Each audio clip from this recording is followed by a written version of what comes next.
menunggu lisensi keluar. Langsung juga lisensi Ruseter Asia berarti ya. Ya waktu itu belajar, akhirnya di situ anggapannya kita nunjukin effort kita, passion kita, motivasi kita seperti apa bikin jalur.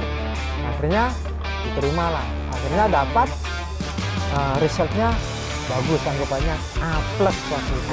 Yang terbang masih kurang, gitu kan. Cuman fokus. Dia fokus latihan keras. Nah dengan lapang dada, ya udah saya bilang, ya udah saya lestari ke Marbikon. Detik ini saya sudah tidak mau menjadi atlet, saya pengen berkarir di Ruseter sama pelatih. Halo, saya Rindi Sufrianto, saya Ruseter Nasional dan Ruseter Asia.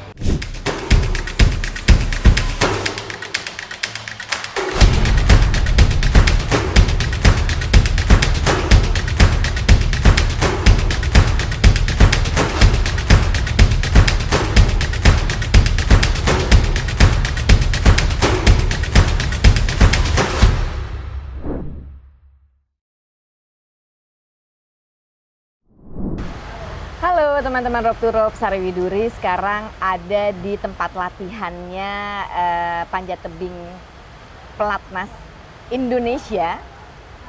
Dan kita sekarang, gue akan ngobrol sama Rindi Sufrianto. Hai Rindi. Halo Mbak. Rindi ini adalah salah satu orang yang membuat jalur. Sebelumnya atlet, kemudian sekarang profesinya sebagai route setter dari wall climbing, begitu ya. Nah sekarang kita pengen tahu dulu itu atlet, menang di ASEAN, dapat perunggu juga dan menang juga di World Cup, ya kan. Nah cerita deh dari kecil, dari remaja mungkin mulai ketertarikan dengan dunia panjat memanjat ini. Saya Rindi. Pertama saya dari kecil di Jember, itu ikut orang tua, dan kebetulan orang tua saya, bapak itu petani, ibu saya jualan. Nah, waktu saat SD, orang tua memutuskan untuk berangkat jadi TKI. Nah, waktu SD kelas 4 akhirnya saya pindah ke Probolinggo ikut nenek. Ikut nenek sampai sekian tahun, sampai SMP. Habis itu kakak menikah, akhirnya ikut kakak, ikut suaminya kakak. Habis itu, nah di situ masuk SMA. Kan SMA waktu itu di SMK, saya di sekolah teknik ambil listrik. Nah di situ ada yang bikin saya tertarik, itu ada nggak tahu ya, mungkin takdir atau apa, itu ada wall climbing di situ. Nah di situ saya waktu itu masih pakai raport yang harus nilainya segini bisa masuk ke SMA, yang masih segini masuk SMK. Nah waktu itu saya masih nyalonin di SMA, kurang 1 hari. Nah waktu sore, jadi besok terakhir. Nah sore itu saya diajak teman SMP saya main di STM, di SMK. Kebetulan ada pameran wall climbing di situ. Akhirnya kok tertarik, nyoba kan. Pertama kali nyoba kayak merasa, ini kayak adrenalin saya kayak, ini kayak cocok banget ini kayak gitu. Sama aktivitas saya, akhirnya berkas saya cabut yang di SMA, saya pindah ke STM. Karena lihat, karena manjat itu. Akhirnya itu masih hobi hiking, naik gunung sama manjat. Akhirnya ketemu sama pelatih saya yang awal itu namanya Iwan Rosidi. Nah beliau yang kenalin saya. Jadi waktu 2006 sampai 2008 masih banyak ke hiking sama manjat. Akhirnya ada Kejurda, fokus di manjat akhirnya. Karena ada Kejurda itu tuh tahun berapa itu, Ren? 2007 ada Kejurda, kemudian baru mulai serius, step by step gitu kan ya. Ikutlah di situ. Menang pertama dapat perunggu. Itu nggak pakai sepatu, jadi masih pakai kaki telanjang. Gitu. Hanya sering ikut lomba, alhamdulillah dikasih kesempatan untuk juara, podium. Akhirnya pada saat 2010 saya masuk, dipanggil Puslada, Pusat Latihan Daerah di Jawa Timur. Pusat Latihan Daerah di Jawa Timur itu setelah untuk ke nasional ya? Iya, pertama masih belum. Belum juga tuh? Belum, karena saya masih junior, jadi di Pelada dulu. Iya, umur berapa waktu itu tuh Rindi? Pelada itu dari sekitar umur 18 ya. Nah itu sebenarnya itu ada 2 pilihan waktu itu. Ya karena kebetulan orang tua saya juga kurang mampu, tinggalnya dulu juga ngontrak ikut kakak. Jadi ada pilihan kerja dulu. Ya. Karena di STM kan dulu ada namanya prakerin, praktek kerja industri kerja. yang 4 bulan. Nah di situ saya disuruh masuk di Pemkot, bagian PJU, penerangan jalan umum. Ya. Nah di situ saya suruh ngelamar dan pasti udah diterima. Nah pas kalau nggak salah itu tanggal 1 kalau nggak 3 Mei 2010. Nah itu suruh milih sama pelatih, kasih waktu 3 hari, ini ada panggilan puslada atau ngelamar kerja di Pemkot. Akhirnya saya putusin, saya pengen terus manjat. Nah ini menarik nih, waktunya cuma 3 hari gitu ya Rindy untuk memikirkan, memutuskan. Sedangkan pilihannya kan cukup susah nggak sih susah pada saat itu gitu kan karena ya? Kerja sama dimanjat. Betul. Kerja bahwa bisa melengkapi kebutuhan, menyempurnakan kebutuhan rumah gitu ya, orang tua dan lain sebagainya.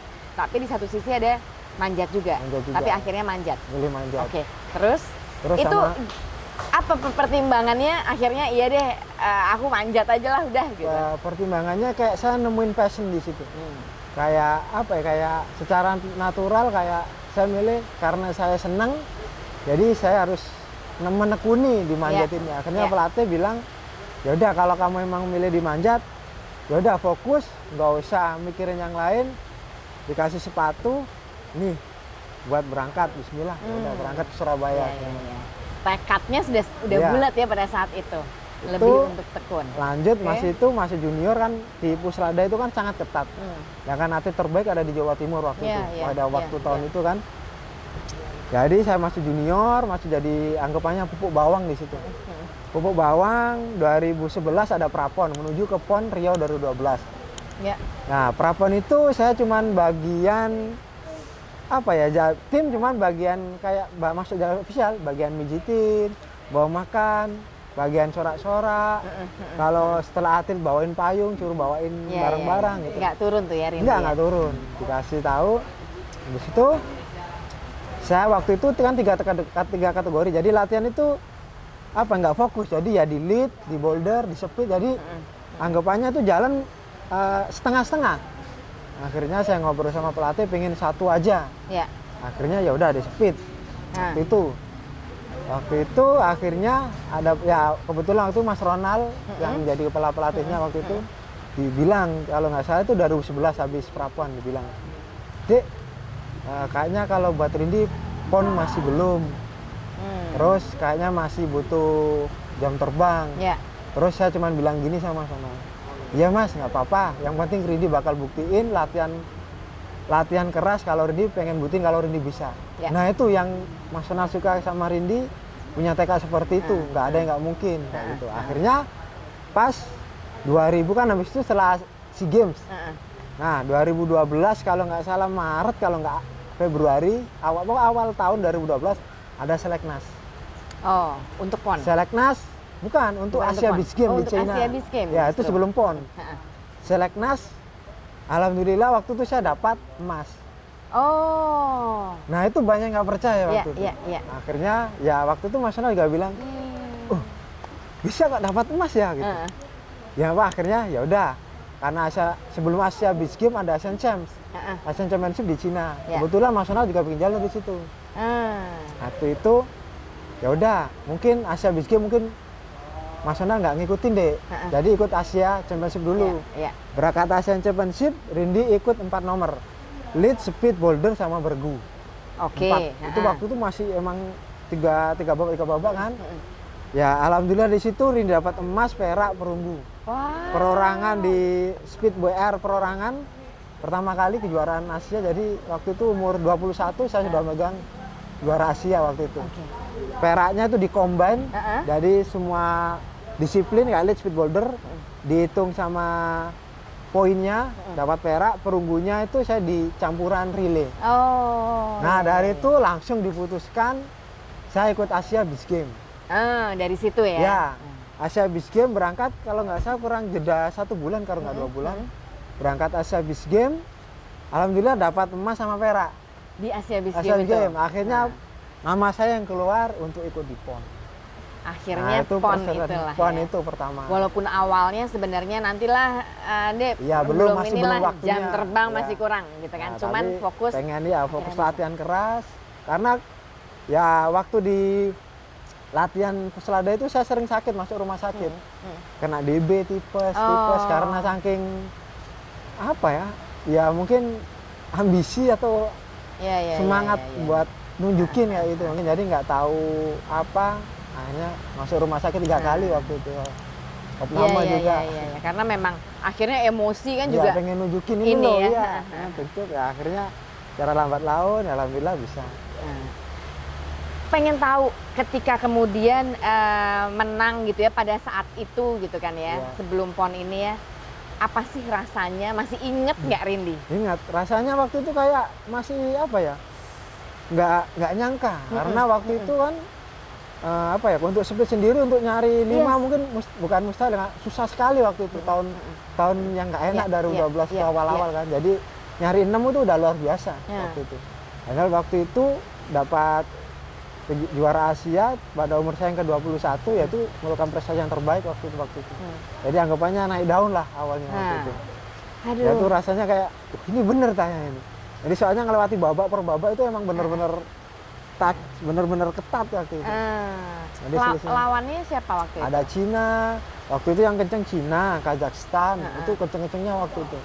Karena waktu itu kan WR kan emang dari Cina. Iya. Ya, waktu itu alhamdulillah dapat ya bisa ngasih yang terbaik waktu itu. Mengalahkan tuan rumah dong. Iya, rumah. Kebetulan taruh rumahnya juga di Cina waktu itu. Iya. 2013 karena Asia Championship di mana Cina itu saya dapat dapat emas. Akhirnya saya dapat wildcard untuk ikut World Game di Kolombia. Oh. Di 2013 di Berangkat Cali. lagi. Iya, di Amerika Latin.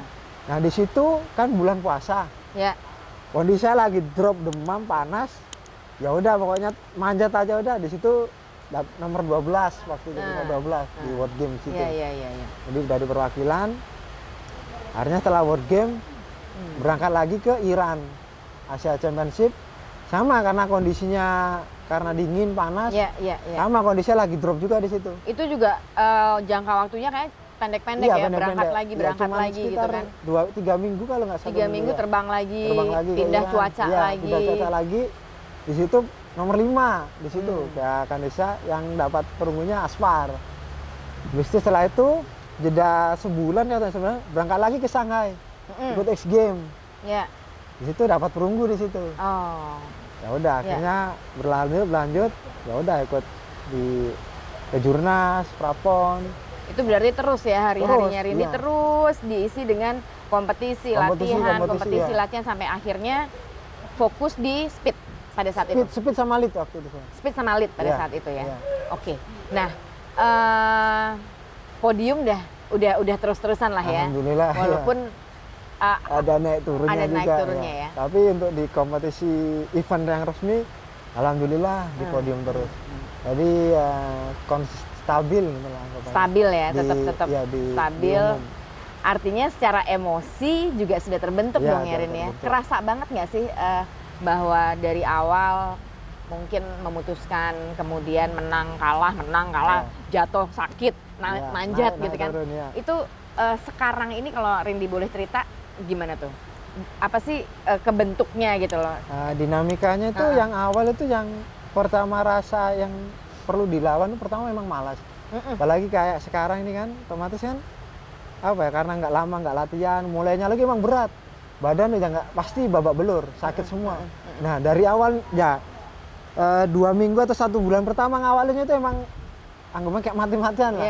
Nah tapi setelah lewat dari fase itu nah itu mulai jadi ringan lagi karena udah kebentuk nih apa habitnya udah kebentuk latihannya seperti apa programnya seperti apa jadi otot terus mental sama pikiran udah siap jalanin program kayak gitu. Oke.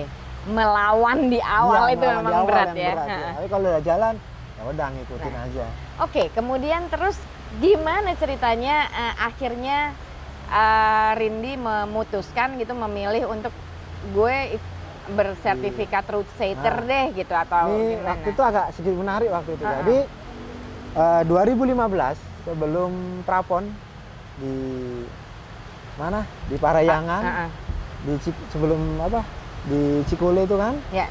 Nah, sebelum itu Rindy diajak sama Mas Sonal di Malaysia untuk route tester. Bukan route setter. Jadi untuk ngetes jalur aja. Asia Yacht di Malaysia tahun 2015. Ya. Nah, kebetulan waktu itu Rindy belum izin ke manajemen, cuman Mas Sonal suruh terbang ke Malaysia. Jadi buat ngantisipasi itu, jadi saya beli tiket dulu baru izin. Akhirnya rame tuh. Ya. Loh, kok nggak izin tapi udah beli tiket? Iya, Mas Sonal posisinya udah di Malaysia. Iya, ini saya ini ikut latihan di Malaysia, disuruh apa? Diajak Mas Sonal. Ya tapi kan harusnya izin dulu. Betul. Akhirnya Mas Sonal yang nimpalin ke manajemen Pusat Jawa Timur. Makanya udah dioperin, ya udah berangkat. Ya berangkatlah ke sana. Berangkat di situ kenalin ada waktu itu chiefnya orang Korea sama orang Jepang.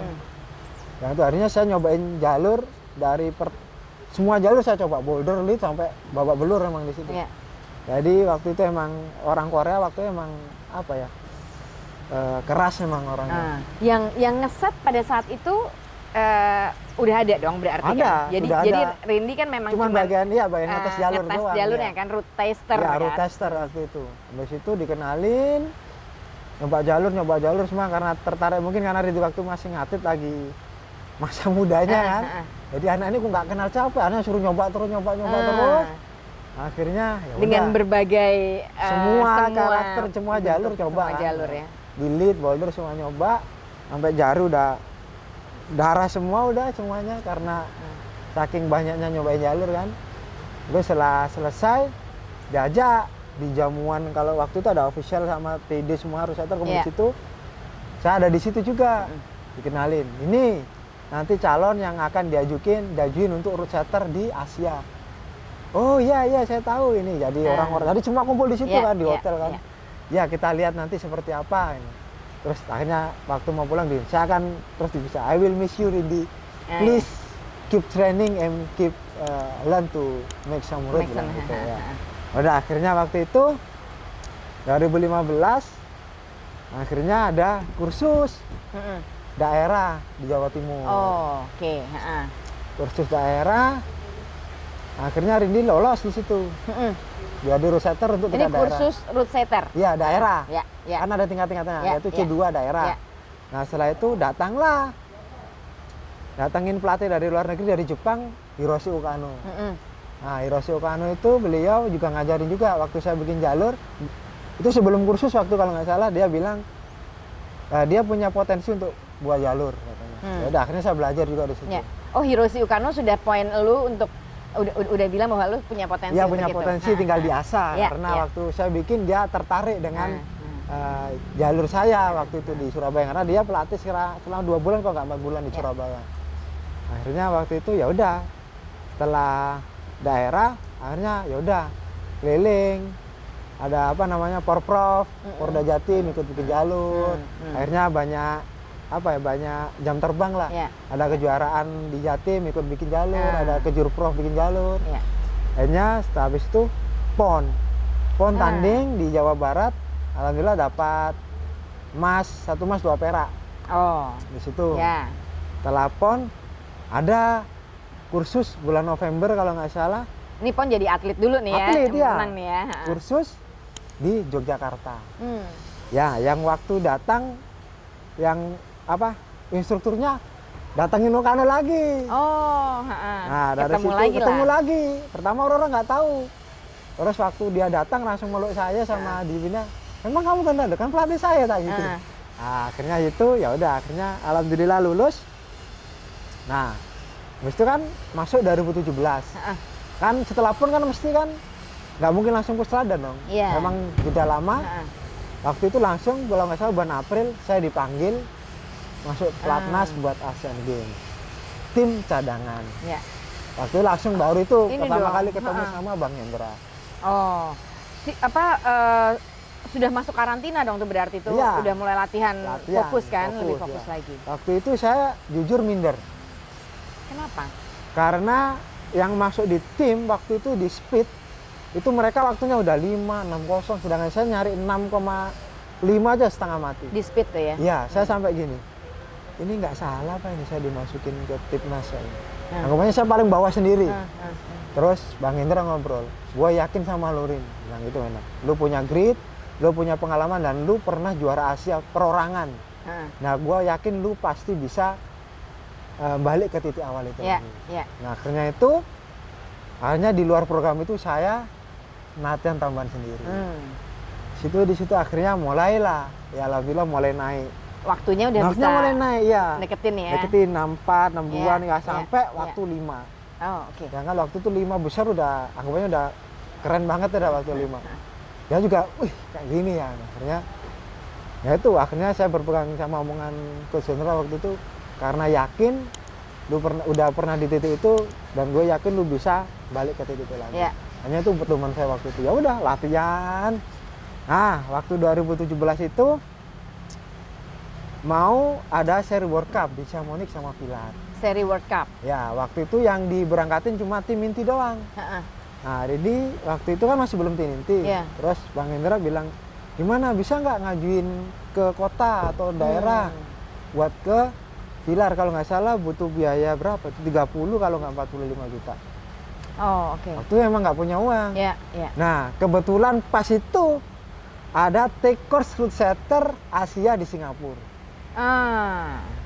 Akhirnya saya berangkat lah ke Singapura. Iya, Singapura. Daftar 3 orang, maksimal 3 orang. Yeah. Jadi saya, ada Mas Mahfud juga, sama satu lagi. Nah, di situ berangkat. Ya udah selama 10 hari karena untuk Asian Youth. Ya udah kita di situ belajar. Terus ada instrukturnya juga, ada orang Korea sama orang Jepang yang pernah kerja sama, maksudnya yang ngajarin juga waktu itu. Ya udah, akhirnya di situ belajar selama 10 hari. Yeah. Akhirnya diumumin dari semua negara Asia cuma 4 yang lolos. Dari semua negara Asia hanya 4 yang lolos untuk menjadi route setter Asia. Masih aspiran, masih magang. Jadi waktu itu, jadi timnas berangkat ke Pilar, saya di Singapura kursus. Jadi Jepang 1, Cina 1, Singapura 1, Indonesia 1, saya sendiri. Dan itu adalah Rindi. Iya, 1 itu dari Jadi 4 orang yang megang Asia ya, pada saat itu yang lolos ya? Ya, peserta dari masa itu waktu aspiran. Ada berapa pesertanya yang di Singapura? Waktu itu ada sekitar 15 orang dari seluruh negara kan. Waktu itu jadi emang benar-benar tighted banget, dari ketat banget emang. Karena emang kita dituntut gimana cara kondisi lelah, kita harus tetap berpikir kayak gimana. Karena bis dari hotel berangkat jam 7 pagi, sampai jam 4 pagi kita bekerja. Waduh. Serius. Itu bisa tanya ke Mas Mahfud waktu itu nggak balik-balik dulu tuh. Jadi semua ngerjain ini, ngerjain itu. Jadi evaluasi kita lagi evaluasi, gitu kan. bikin jalur, dicoba, nggak cocok dibongkar, coba ganti lagi baru. Dan itu hampir setiap hari kami ambil pulang. Nah, jadi kalau pulang jam 2 pagi itu udah sore. Selama 10 hari ya? Iya, selama kursus sama itu sama ya? Asian Youth waktu itu. Bareng. Berapa lama itu? 10 hari lebih. 10 hari lebih lah ya. Nah, pertanyaannya adalah gini. Kemudian kan dari situ sudah mulai ya, berarti kan sudah mulai setting gitu kan ya. Belajar, mulai belajar dengan base kompetisi yang memang dari dulu memang sudah tahu jalurnya. Bisa nggak sih dibilang seorang Rindi ini atau seorang route setter ini adalah apa ya, arsiteknya? Ya pasti art itu sebuah seni emang. Waktu itu emang Rindi juga banyak apa ya, karena route setter itu kita punya ego sendiri, punya karakter. Iya, itu dia. Nah, itu gimana caranya kita nekan, kita mau sharing. Karena gini, saya bikin jalur nih. Udah bikin jalur, kita juga harus minta pendapat dong, masukannya. Ini gimana? Jelek apa? Cocok nggak buat ini? Oh, ini kurang ini, coba ini diganti. Nah, itu yang dibutuhin route setter. Jadi nggak mentingin ego sendiri. Dan harus nerima. Accepted ya, dan menerima ya untuk itu ya. Nah, itu yang Rindi pelajarin karena untuk lulus kemarin, pertama itu yang dinilai paling besar teamwork. Kerja sama tim, ability manjat, komunikasi, sosial, language, harus bahasa Inggris, imajinasi sama kreasinya, inovatifnya bikin jalur, terus sama dia paham nggak konsekuensinya, terus sama kondisi atlet atau pesertanya kayak gimana, jadi itu harus paham betul. Berarti ketika kita men-setting, yang kita pikirin adalah atletnya ya? Ya, bukan kita sendiri. Atletnya enggak easy, Iya. tapi juga nggak too Nggak heavy tuh, gitu iya. ya untuk Jadi ini ya. Iya, nggak terlalu hard lah maksudnya. Nggak terlalu hard ya. Makanya itu kalau banyak untuk Roosetter Indonesia ini kan masih ya nggak semuanya sih, tapi mayoritas mentingin egonya sendiri. Nah. Jadi, oh ini bisa kok. Ya kamu bisa. Atletnya bisa nggak? Iya. Jadi nggak nerapin kondisi atlet seperti apa, ini untuk putra atau putri, gridnya seberapa, dan ini bisa nggak ditembusin, bisa nggak ditopin seperti itu. Jadi emang Roosetter itu emang nggak mudah. Ya. Jadi emang benar-benar sebuah apa ya, profesi yang dibikin untuk membuat atlet itu berkembang. Jadi nggak asal naruh aja. Betul. Jadi itu juga mesti dipikirin ya. Atletnya juga harus ada challenge juga, harus ada effort juga, harus berpikir ya, juga karena gitu kan. apa ya, atlet kalau sekarang ngandalin kuat aja nggak bakal ngangkat. Ya. Jadi harus benar-benar pintar, harus fleksibel. Jadi kompleks. Logik, emosi dan lain emosi sebagainya. Semuanya, ya. Nah, berarti setiap kali teamwork itu misalnya satu udah bikin, yang lainnya testing Ya, gitu, coba gitu kan. Kita bikin semua, baru kita coba satu persatu. Kita bertukar pendapat. Bisa nggak ini buat ini, siapa kira-kira yang bisa? Harus menebak-nebak. Terus kan kita juga pegang list tuh, list. Paling nggak kita Roosetter juga harus tahu pesertanya, makanya kita harus update terus. Jadi nggak cuman terus oh kamu dapat tugas bikin jalur, nanti nggak tahu. Nah, kita harus update terus. Siapa nih? Makanya iya, kalau ada ke Jurprov kalau di Indonesia nasional kan ada Jatim, Kalimantan, kita lihat nih, wah anak ini yang kuat. Kita juga update terus. Artinya kita juga paling harus tidak cukup tahu update ya profil-profil atlet-atlet ini ya. Dan itu nggak satu orang, banyak. Makanya makanya kita di media sosial kan bisa lihat, oh ini anak ini latihan pertama. Nah itu bisa bikin bahan referensi kita buat bikin jalur. Makanya jalur kita bagus seperti apa, nah itu ditentuin dari kita mau nggak update, mau nggak buka lembaran atau sosmed yang ada di situ, nama-namanya siapa yang iya benar. Itu. Nah sekarang ini berarti kan Rindy sudah di levelnya ASEAN. Asia. Kalau gitu ASEAN kan, Tenggara, kalau Asia lebih luas lagi gitu kan ya. Asia baru internasional. Nah itu step by stepnya nanti harus kalau mau internasional gitu kan ya, artinya kan pastinya kan pengen go to internasional kan. Step-stepnya gimana sih? Ada. Kalau ini kan kemarin setelah lanjut ya, kita yang kemarin lolos di Singapura, nah itu saya dapat harus magang takers aspiran 2 kali. Nah, nggak boleh di negara sendiri. Oh, takers aspiran nggak boleh di Indonesia? Nggak boleh. Kalau Roosetter nggak boleh. Kalau juri berapa boleh. Berapa lama? Itu waktu itu dikasih waktu 3 tahun. Lama juga. Habis itu karena itu jadi 2 tahun waktu itu. Karena saya 2017 lulusnya, 2018 saya masih jadi atlet, jadi saya nggak ngambil aspiran, nggak bisa ngambil, nggak masih ngambil magang. Nah setelah Asian Games, ada Asian Championship di Jepang. Ya. Saya langsung ngubungin, waktu itu kebetulan di Jepang, ketemu lagi sama Hiroshi Ukano. Saya langsung lain surat, ya udah suruh ngubungin panitia pelaksana pantongnya. Saya kirim lah di situ, akhirnya diterima. Ya udah, akhirnya saya ngurus sendiri, calling visanya semua. Akhirnya berangkatlah ke sana ke Jepang. Ya. Untuk 3 tahun aspiran. Iya, kan dikasih jeda 3 waktu, dikasih waktu 3 tahun untuk ambil 2 kali. Oh, 3 tahun itu untuk ambil 2 kali? 2 kali ya. Di Jepang waktu itu 2018 bulan Desember. Nah, saya berangkat sendiri di situ. Iya. Sendiri, dan juga ya alhamdulillah waktu itu habis Asian Games dapat bonus biaya buat pergi. Ya. Di situ selama 2 minggu. Belajar, akhirnya di situ anggapannya kita nunjukin effort kita, passion kita, motivasi kita seperti apa bikin jalur. Akhirnya diterima lah. Akhirnya dapat resultnya bagus, anggapannya A+ waktu itu kalau nggak salah. Cum laude lah ya intinya. Akhirnya lulus. Akhirnya kamu dapat lulus, tinggal satu lagi. 2019. Gantian waktu itu ada assembly di Hong Kong. Saya berangkat sebagai official Asia, masih aspiran. Di situ karena teman-teman saya 4 ini udah jadi Roosetter semua, tinggal saya nih. Akhirnya dikasih kayak aware tuh, Rindy, this is just you need one more take aspiran. Oke. Akhirnya dikasih, akhirnya dapat 2 minggu, 2 minggu. habis assembly itu saya ambil aspiran lagi di Hong Kong. Oke. Order. Di Hong Kong bikin jalur kalau nggak salah sekitar 1 minggu. Bikin jalur di situ. Nah, sekarang bikin jalur. Nah, maghrib waktu jam 6. Nah, waktu itu saya masih di Hong Kong. Tapi jalur udah keset semua. Udah Selesai semua, tinggal udah ditutup kan. Ya. Tinggal besok tanding. Ya. Dapat kabar berita duka. Ibu saya meninggal. Aduh. Di desa di Jember kan. Di Jember. Akhirnya saya di situ.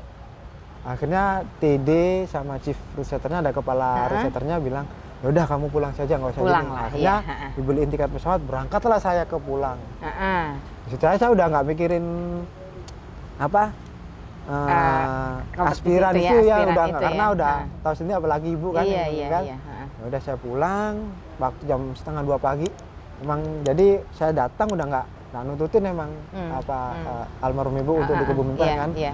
Udah itu tes, udah akhirnya nggak ada kabar lagi kan.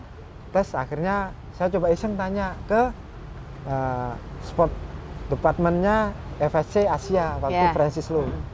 Tanya gimana, apakah saya lulus kemarin? Akhirnya dibuka resultnya.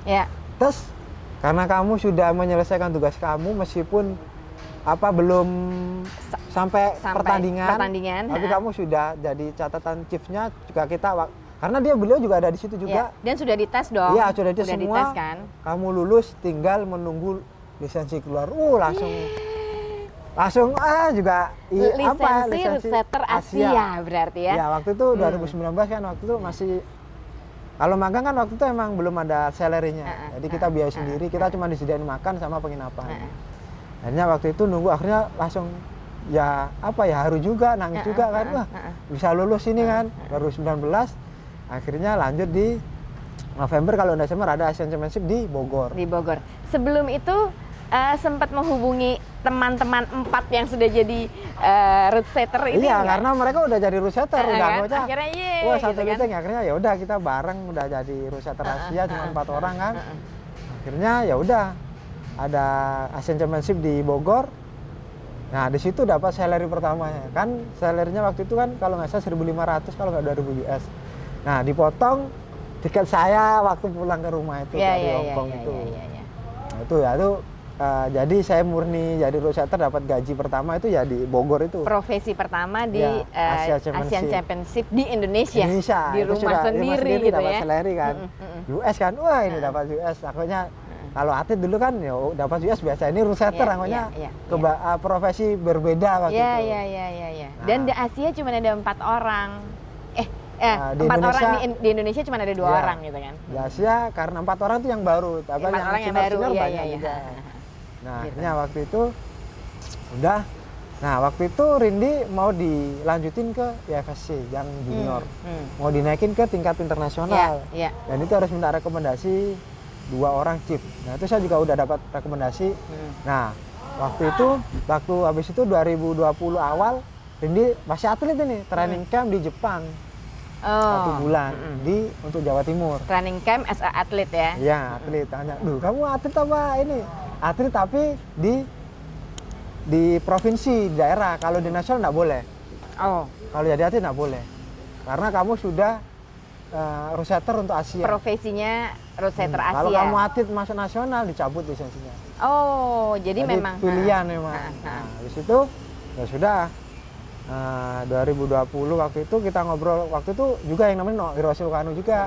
Beliau juga nemuin karena saya dapat job di world job untuk ngambil magang buat di internasional. Sama Asia Cup di Nepal. Iya.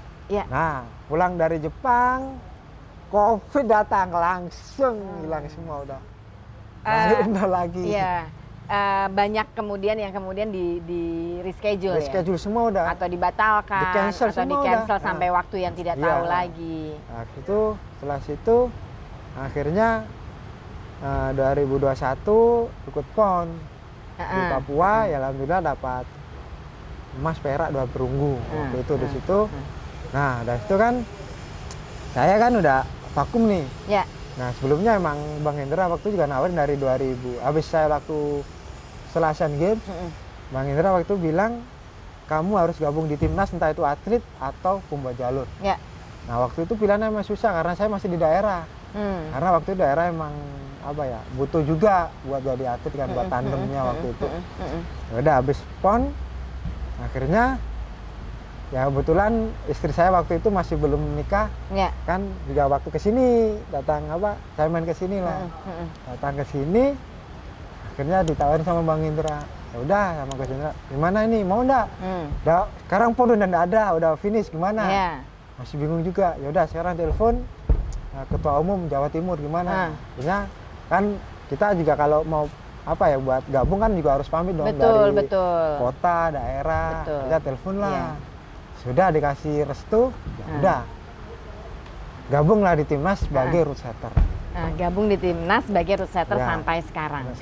Nah, waktu itu kan masih ada, waktu itu masih di Rindi kan waktu masih di Jatim, malah kan karena belum Puslada kan. Ya. Nah, waktu itu waktu sebelum mau gabung di sini ya udah, karena waktu itu kalau mungkin mau prapan baru boleh balik.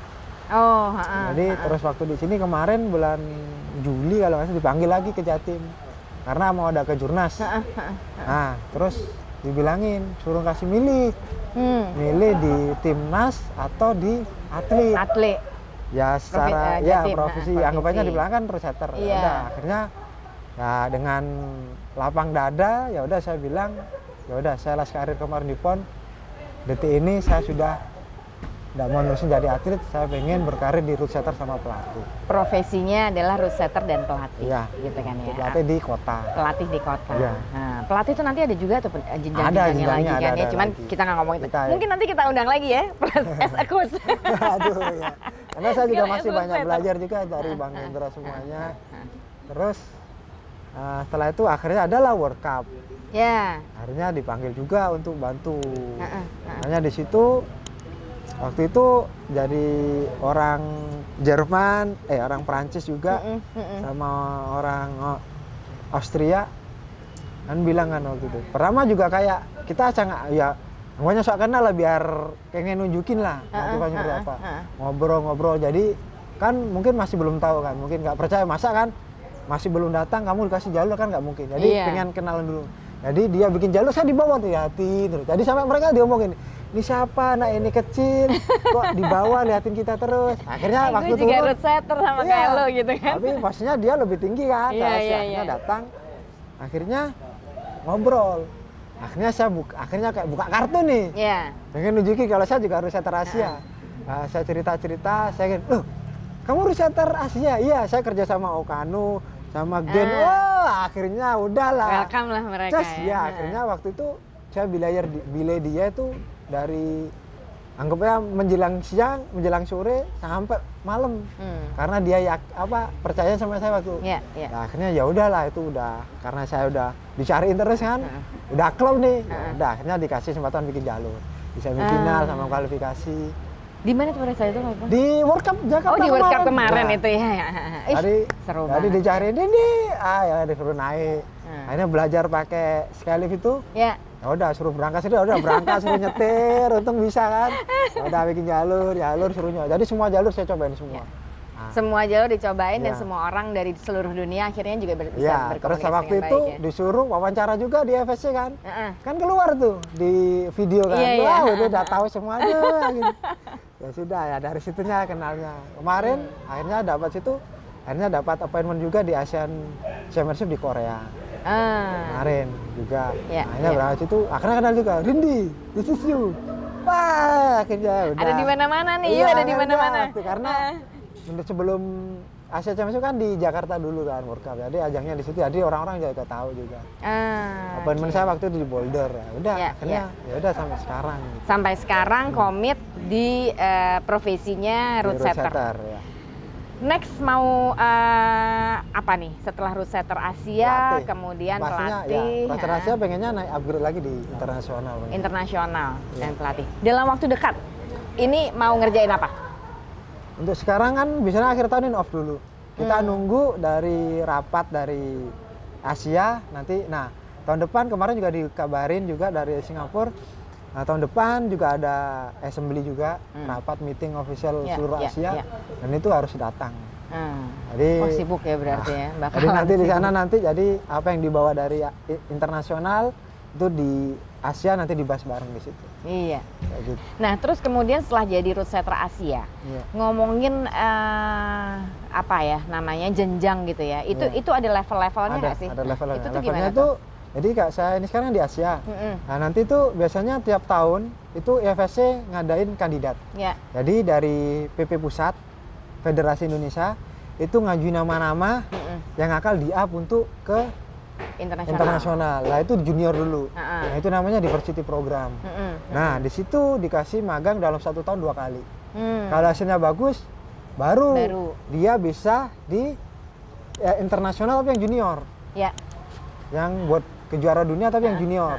Nah, setelah junior, dia dapat nilai bagus, riset bagus dari chief. Baru dia naik ke World Cup Series.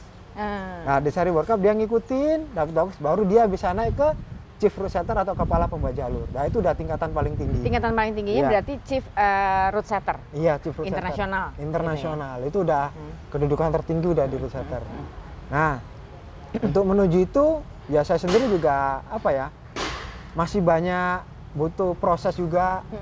Karena apa ya? Route setter itu nggak sekedar masang, nggak sekedar naruh poin nggak. Kita juga punya seni, kita harus gimana menyediakan jalur itu kayak penonton lihat wah gitu loh. Kayak show, kayak pertunjukan. Jadi dilihat juga bagus, dibuat foto juga bagus. Jadi kita emang buat entertain. Dan atlet juga punya passion untuk nyoba jalurnya seperti itu. Jadi emang punya gerakannya seperti apa. Nah, itu yang perlu dipikirin. Dan route setter itu juga harus punya ability manjat. Karena jalur harus wajib dicoba.